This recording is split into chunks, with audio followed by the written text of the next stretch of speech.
Assalamualaikum warahmatullahi wabarakatuh. Perkenalkan, saya Hardalia Hamzah dari Pendidikan Guru Pendidikan Anak Usia Dini, Fakultas Keguruan dan Ilmu Pendidikan Universitas Muhammadiyah Makassar. Nah, kali ini saya akan membahas atau menjelaskan materi urgensi pembelajaran sains untuk anak usia dini. Disimak baik-baik ya.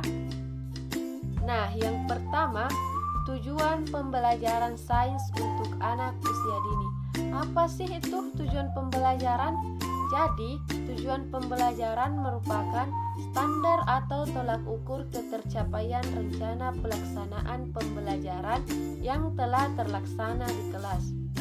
Langsung saja, tujuan pembelajaran sains pada anak usia dini adalah mengembangkan segala potensi yang dimiliki oleh anak usia dini untuk memahami seluruh aspek sains dan mampu menggunakan kemampuan yang dimilikinya selama usia golden age dalam memecahkan masalah yang dihadapi.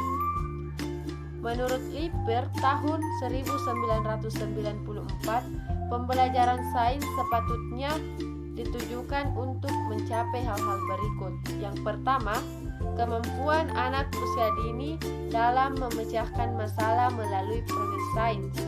Sains membantu anak untuk mampu bersikap terampil dalam menyelesaikan permasalahan yang dihadapi.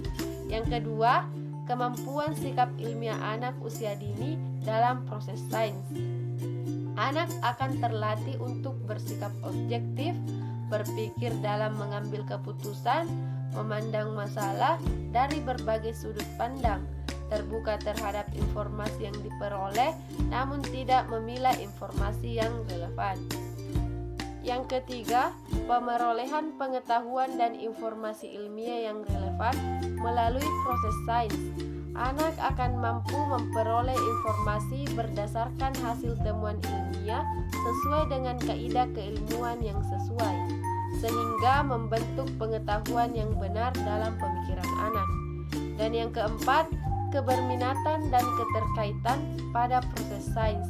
Anak akan semakin berminat dan tertarik dengan pembelajaran sains jika hal-hal yang diajarkan bersifat kontekstual atau terkait dengan kejadian nyata dalam kehidupan sehari-hari.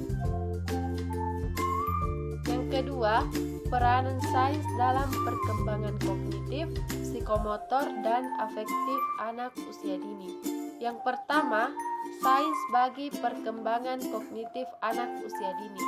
Sebagian ahli berpendapat bahwa berbagai kegiatan sekolah yang mengarahkan anak untuk mengasah pengetahuan semata dengan memaksimalkan kemampuan anak untuk mengolah pemikirannya adalah kurang tepat.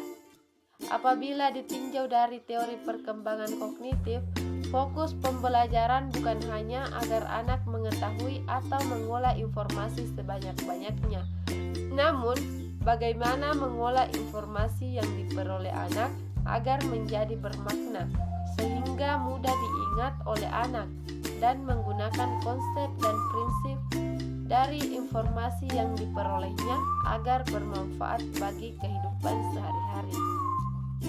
Yang kedua, sains bagi perkembangan psikomotorik anak usia dini.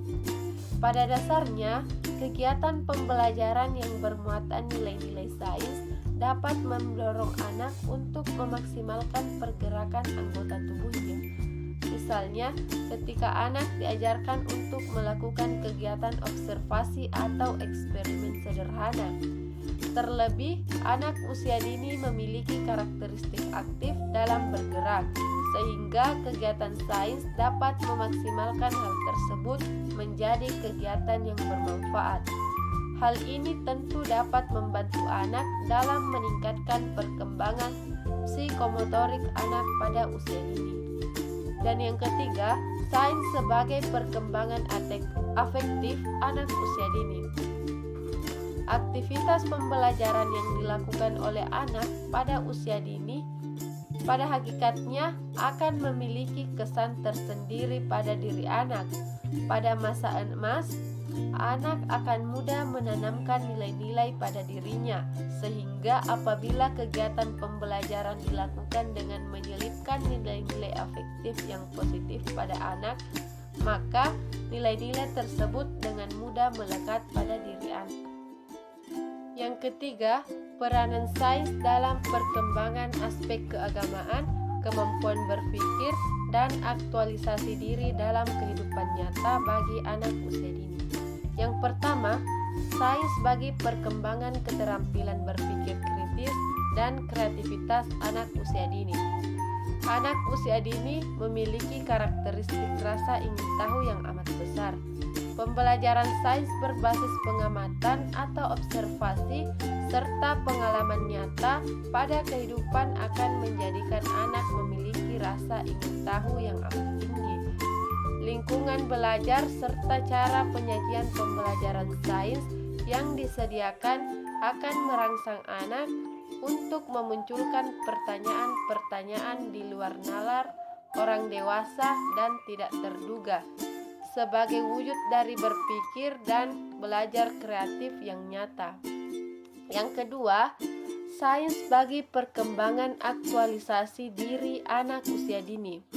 Jika praktik-praktik pengembangan pembelajaran sains pada anak dikemas sedemikian rupa, maka kematangan pada aspek-aspek pengetahuan dalam diri anak akan semakin baik. Artinya, jika akumulasi dari dampak pembelajaran sains itu berkembang, maka akan ada kontribusi positif terhadap peningkatan kemampuan anak untuk mengaktualisasikan dirinya dalam kehidupan yang lebih luas. Yang ketiga, sains bagi perkembangan religius anak usia dini. Sumaji tahun 1998 mengakui semakin luas dan dalam seorang mempelajari sains, dia akan merasa semakin kecil sebagai makhluk bila dibandingkan dengan Tuhan. Itulah nilai lainnya dari sains. Ternyata pemahaman akan sains berkolerasi dengan peningkatan kesadaran religius seseorang. Isaac Newton misalnya, fisikiawan terkemuka, mengibaratkan dirinya sebagai anak kecil yang sedang bermain keran di pantai, sedangkan lautan yang membentang luas ibarat sains. Albert Einstein yang semula ateis akhirnya menjadi yakin akan adanya Tuhan karena menekuni sains. Itulah tadi materi urgensi pembelajaran sains untuk anak usia dini yang bisa saya jelaskan. Semoga bermanfaat untuk teman-teman. Terima kasih. Wassalamualaikum warahmatullahi wabarakatuh.